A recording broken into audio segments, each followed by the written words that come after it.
In this tutorial, we will cover how to perform k-means clustering using SparkML in Fire Insights. K-means clustering is a classification type clustering algorithm. Before we actually perform k-means clustering, we first have to assemble our features into a vector. To do this, we will use the vector assembler node.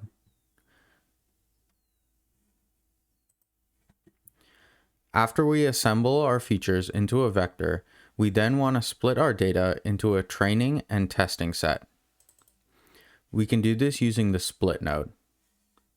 This fraction here will determine how much of the data is assigned to the training set and how much of the data is assigned to the testing set. 80% of the data will flow through edge 3, while 20% will flow through edge 7. To perform k-means clustering, the first thing that we need to do is to select our features vector. Next, we need to determine the value k.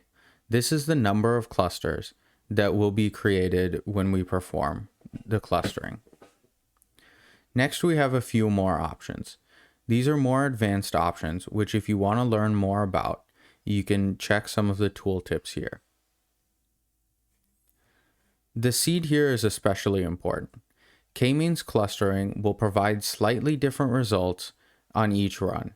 If you want to make sure that your results are consistent, you should set a seed here. A seed can be any integer. Next, we need to use the predict node.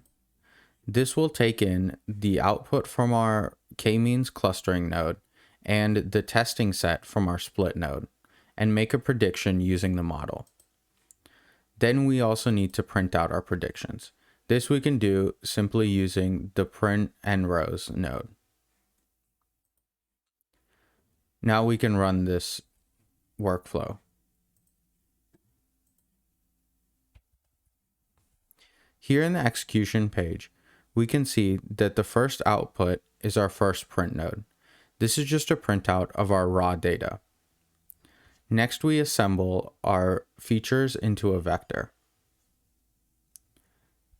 After we split and we run the k-means node, we then get a printout of the cluster centers.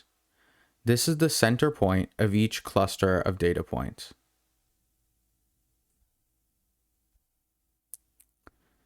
We also save the model and then reload the model in this workflow.